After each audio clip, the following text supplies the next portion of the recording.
This is another brief tutorial on configuring and using the PayPal Minicart in Serif's new WebPlus X5. We'll talk about the Minicart in UK currency as requested by Brucio, using graphic buttons and positioning the cart in the browser. Plus, as requested by username, we'll do a demo of your user's experience. So, let's get started. First, we're going to go to the e-commerce configurator, select PayPal, enter our PayPal email address, and then tick Use the PayPal Minicart.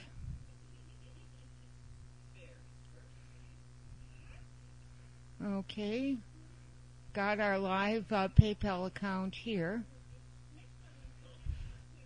Now, here's the PayPal configuration screen for the Minicart. First, we'll make sure we've ticked Use the PayPal Minicart. Next, we're going to change the position of the PayPal Minicart overlay from right to left. And then we're going to offset it by about 10 pixels from the window edge, not the page edge. Next, we can configure some custom text, so we'll change checkout to something more interesting like get now.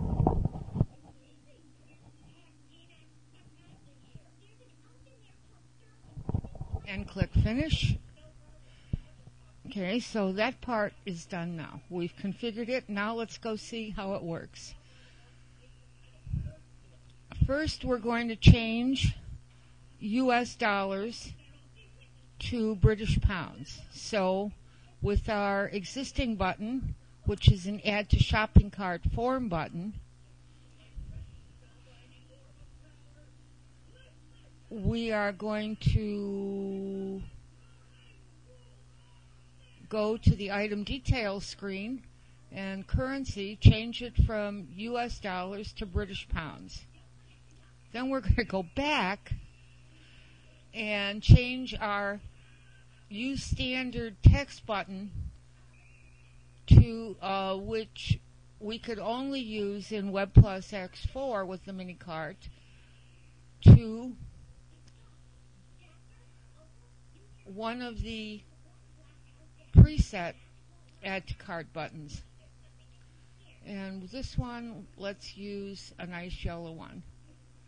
Okay, that should take care of that. Now we'll just move through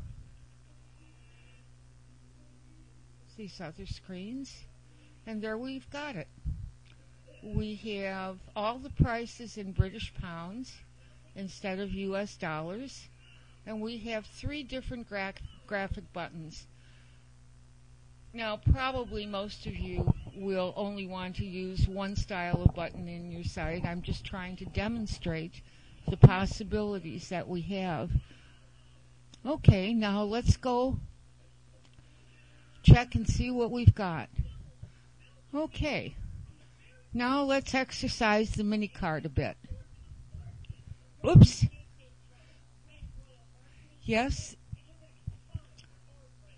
that's something new in X5 too, and it is called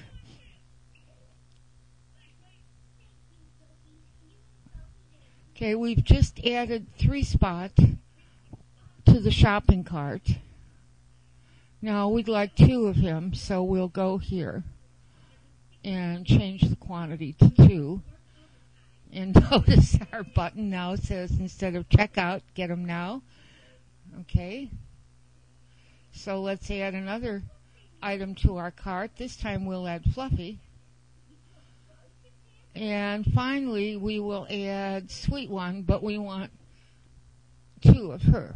I hope she doesn't mind being cloned. Okay, so now we see that we can make changes in quantity either right here in the Minicart, or as we saw with sweet one, we can change the quantity on the page itself. And notice all the math is correct. Okay, no, we don't want Fluffy, so we'll just delete Fluffy. Okay, but notice the quantity hasn't changed here on the page. That's because the default is set to 1. But we can add Fluffy back in and then change Fluffy's quantity to 0. And you'll notice the change is correct whether we choose to alter the quantity in the box or just click the little X. Now, here's one thing to be aware of. The Minicart floats on the screen.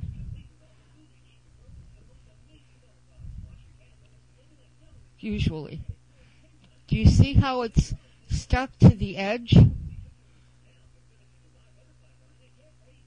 and not to the page?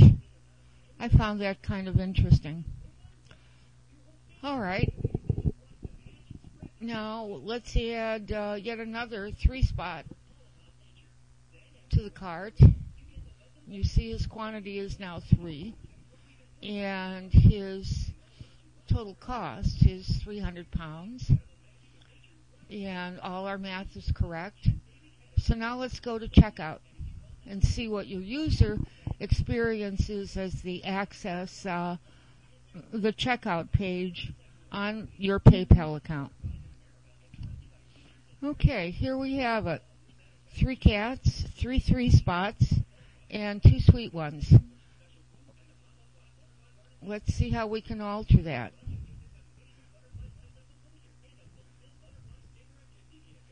It doesn't seem like we can alter our order summary at this point. However, when we click into our PayPal account or use the credit card option here on the next screen in PayPal, we will be able to revise our order summary and remove items that we don't want and alter the quantity. Okay. I think that's all for now. If you have any questions, please post them either on the YouTube page or in the Serif forum at serif.com. Thanks for watching. Bye-bye.